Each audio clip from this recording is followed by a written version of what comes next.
Very much. Good on you.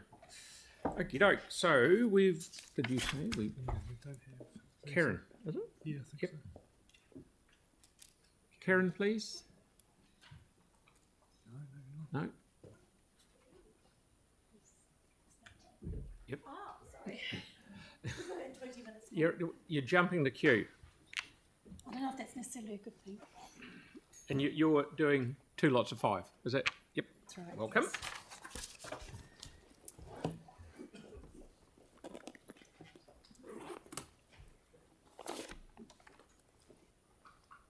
I need to put my glasses on because I'm getting old.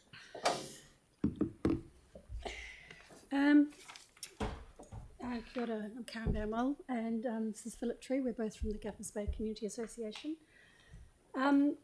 We did a very generalised submission apart from a couple of more detailed things, but I guess the ones that are quite important is that we would like to see the support for the reopening of Allendale Hall. A very large amount of money has been spent on the earthquake repairs of that, and now we find that there's some discussion around that this should be the hall should be closed. It's got some flooring problems that would probably only take between $45,000 and $50,000 to fix. That will give it another 20 years of life. We do understand that there are issues with sea level rise around Allendale Reserve, but it is the only hall in the area that is large enough to do some quite big events. It's used from Puro all the way around to Governor's Bay. It is a cheap, in the sense of it is run and administered by the GBCA on behalf of the Allendale Reserve Committee. We do all the administration, so it's actually at a very low cost to council, but it's a venue that can be used by multiple people because it's not expensive to hire. And I think people forget that if you, for many people hiring for a family event, the cost of this hall is probably a fifth of what it is for a lot of other venues. So for a small amount of money, this hall could be put back into use for another 20 years rather than letting it sit. It has cultural value, it has heritage value. So we're just asking quite strongly that we can it please, one branch of council please talk to the other and organise this so it can be effectively fixed up and sorted out.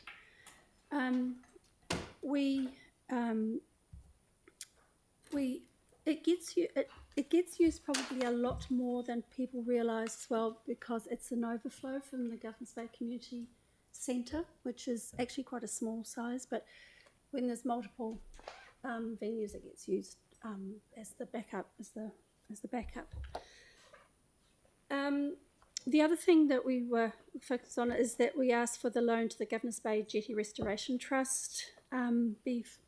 We put in here quite cheaply to be fully resolved, but even if it means, and I know you've had quite a good, well thought through submission from the Restoration Trust about not charging interest for them. I think as someone who can sit in bed and look at the jetty, and it's utilised very, very often, and Philip, you're very close to it as well, a big chunk of the people who are using the jetty now are Christchurch residents. And with that, has given people somewhere to go in summer. We see children there learning to use their kayaks. These are not local people, these are people from Christchurch. So it has a much broader use than I think it would do, that people probably would have thought. The other advantage is that it connects to the Governor's Bay foreshore track, and it would be very good if some extra work could be put on restoring the foreshore track. It's accessible to people who cannot walk up and down hills. It gives a... I've been walking the track regularly now for 20 years, and it has deteriorated significantly over that time. And there's one section that had been rebuilt and it's looking very good, but the rest of it has deteriorated. You can see from what I remember 20 years ago, it's nothing like it was. And unless sometime within this 10-year plan, some significant money is spent to bring it up to standard, it will just completely become a nothing. because it has been let go. And to the extent that the city determines that it's a public good, if they do determine that, then it does need some money spent on it in the next few years, without a doubt. And it has heritage value as well. Oh yes, I mean it's 150 years old or something. I think Parahaka has something to do with something to do Okay. with that as well. We've got 22 seconds. Any questions? Yeah, Sarah, please. Sarah's got one. Kia ora, thanks so much. Hey, I'm interested in the Allendale Hall. Is it currently not able to be used because of the flooring issues at all? Yes, it's not used because one part of the flooring is starting to fall. We did get a quote, and I think it was $35,000 to have it fixed. Okay. But there are a few other things around water supply as well. Yeah. Do you think it's wise for us to wait to see the outcome of the adaptation planning process, just to see what the future plans are for the hall, and then maybe combine work? You could. I'm also on that coastal representing Yeah. coastal panel. So we know sea level rise. We know that in 20 years' time, but to have 20 years use out of a very valuable hall, I think it's worth the $45,000 or so to fix. Yeah, it's just whether it's there or somewhere else. Like the actual hall itself could be potentially. And Torrin, you've got a quick comment? It's just a quick comment just about Philip's comment about the walkway there, is that there's an active job with funding in the head walkway budget to address that particular thing. So that's in train, Okay, Oh, thank you. Thank you, Tom. I think. Thank you for coming in. We'll Much keep appreciated. talking. I'm staying here now for the next one. I'll Okay. leave. Thank you. So we'll do. Oh, Karen again. Yeah, I thought so. Yes. Oh, I'm sorry. I know. I'm sorry. I'm everything but a bar. Don't be sorry. And I'm sorry. I didn't have any. I'm part of the Reserve Management Committee, but I didn't have anything to do with writing the submission. So Jenny, I'm doing this on behalf of Jenny and the team who are all away. Jenny's in Athens, so I'm sorry she can't. So and there are some priorities from the Cass Bay Reserves Committee. One of them is the renewal of the Cass Bay Playground. Apparently, they've been asking for a replacement for this since 2017, and they've been continually pushed back about fixing it. And like a lot of the harbour now, people of Christchurch are coming over. It is it's a wonderful place to come for the weekend. And when I've seen that playground, it's very well used. It's getting old. It's got some bits that need to be replaced. There's also some opportunities to make this playground a little bit more usable for everybody, with more play equipment, and also by providing some shade. So it's utilised throughout the summer quite a lot. Another one is a traffic management plan needs to be done to make the crossing of Governor's Bay Road over through to Steadfast, now that the path has been put up through the top of Steadfast up to the summit.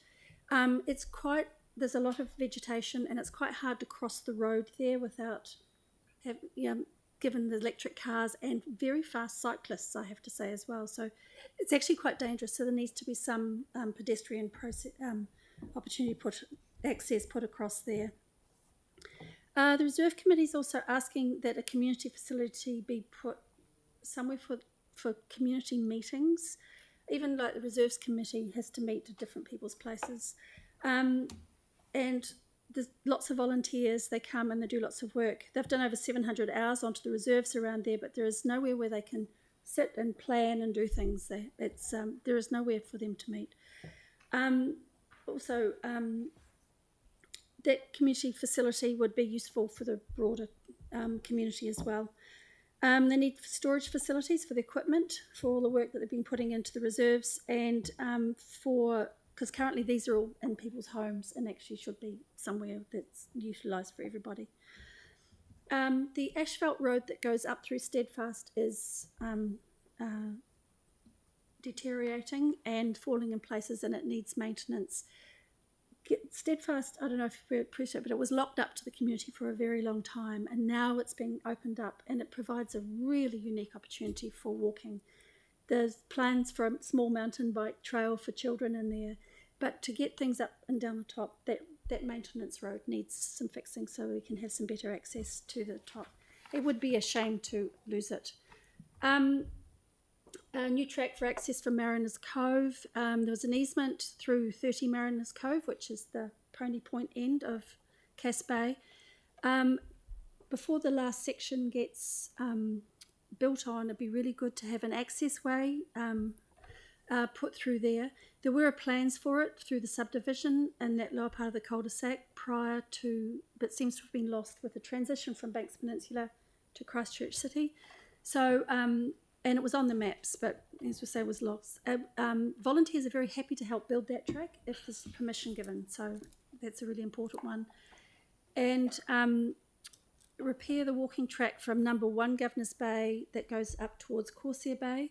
It's getting overcrowded. So a lot of these things are just maintenance. And so rather than me be quite specific about these, we just need to be aware that there's a lot of people doing a lot of volunteer work in here, but they need support. And the road to the boat shed needs to have some remedial work done. It's in danger of collapse due to erosion. There are hot springs sitting under there as well. And as I said, there's a lot of people using these areas now. We've got a conflict between boats coming in out of the crossway plus swimmers, and it's a big place for people to get into their kayaks and onto their paddle boards.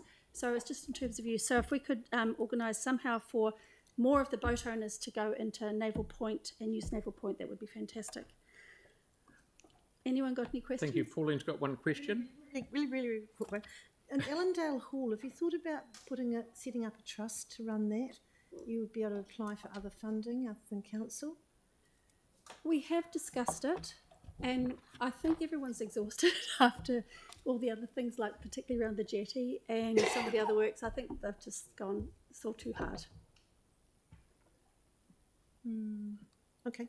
Thank you, Pauline. Thank you very much, Karen. That's great. Okie doke. So now we'll go back to Zita, please.